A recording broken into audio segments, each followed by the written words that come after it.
ang akala po ata kasi ni Senator Lacson, yung Taguig of 30, 40 years ago, yan pa rin ang Taguig ngayon. Ang alam niya lang ata po sa Taguig ay BGC lang, tapos hindi niya alam yung ibang lugar. Hindi niya nakikita na nag-rise up na po ang mga kababayan natin sa Taguig, whether yan ay sa Embo, yan po ay nasa Katipasan, yan po ay nasa may Lower Bikutan.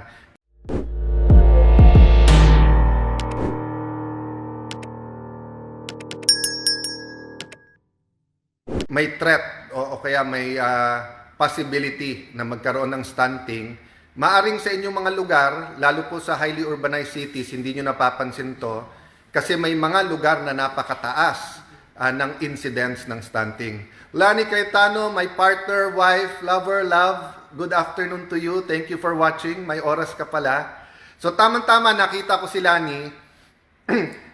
Iniimbitahan ko ang lahat ng ating kababayan. Usually pag Christmas, usually kapag Valentine's or may malaking event, Holy Week po, yung buong lakeshore area po ng Taguig, yung pong government side kasi may side yung papunta na pong Pasig River na may mga private. But dito po sa Bikutan, for a few kilometers, yan po ay gobyerno lahat po. Hindi totoo po yung mga marites na nagkakalat na may reclamation daw dyan na private. Yan po ay gobyerno lahat at yan po ay ginawang series of parks. Iba't iba pong mga mga parks na para lahat sa tao na libre po ang paggagamit nila. Iniimbitahan ko po kayo kasi yung meron pong isang Senator Judge Troll. Yan. Yung Senator Judge Troll na yon ay trinotroll ako halos araw-araw, pero panay marites or panay inconclusive, argumentative, hearsay. Lahat ng narinig nyo po dito, objection, vague. Objection, argumentative. Objection, hearsay. Ang mga pinagsasabi, rather than iiwan na sa tamang ahensya ang pag-iimbestiga, so ngayon naman po ang sinasabi ay yung mga park na yan ay kukunin ng national government.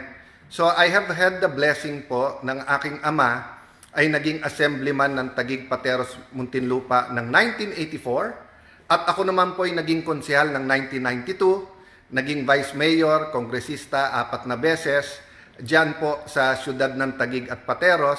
So yung history po niyan, na ilan administrasyon na po ay alam natin. In fact, ang una-una kong privilege speech po ay yung LLDA. I see the Laguna Lake, I see the authority, but where is the development? So kung gustong tignan po ni Senator Lacson, ang ating pong Senator Judge Troll, ang development dyan sa lake, he is most welcome.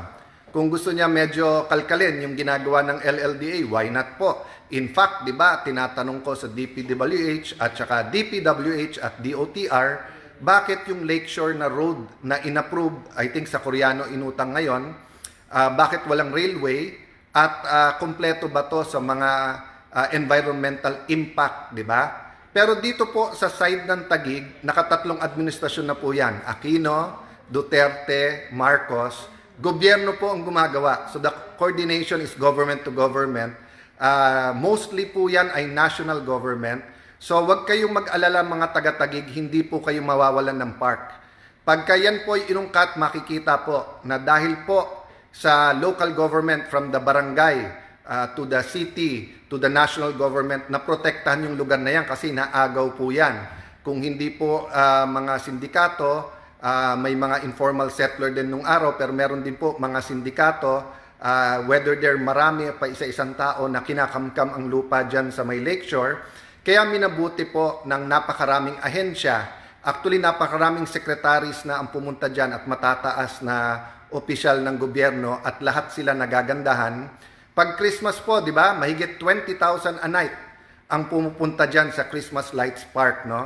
So mga kababayan, thank you, Lord. Thank you, unang-una sa Panginoon. Thank you, Lord. Pangalawa sa inyong lahat, sa inyong suporta, sa inyong prayers.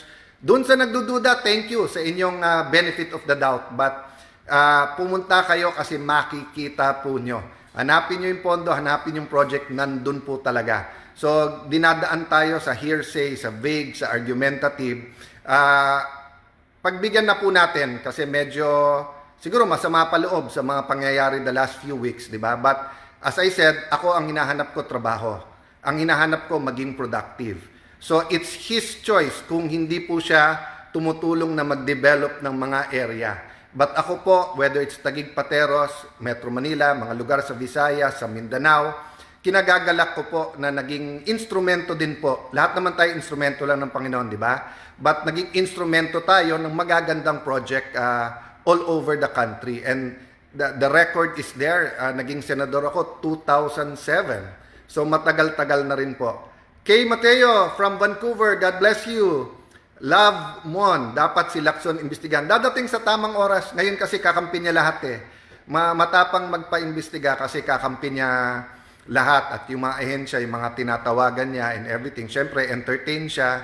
May, alam mo naman style niya, may kasamang pananakot. But I'm confident when the agency sit down, when it is a sober, even po yung sa final niya sa ombudsman, pag tinignan to ng mabuti, makikita po nila na napakaganda po ng development ng ating syudad at makikita nila na ito po ay isang modelo din na pwedeng gawin po sa Rizal at Laguna, around the Laguna Lake. Aside from others, konting trivia po, alam nyo po ba na ang buong Singapore ay kasya sa Laguna Lake?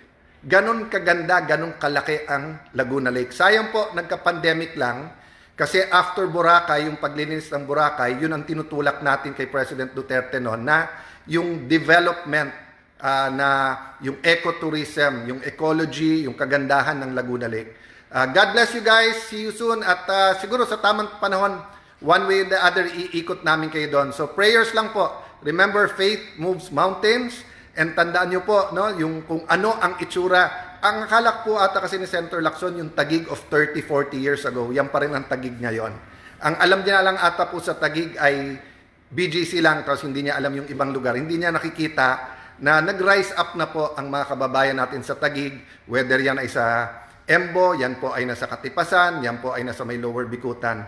God bless you guys. See you soon.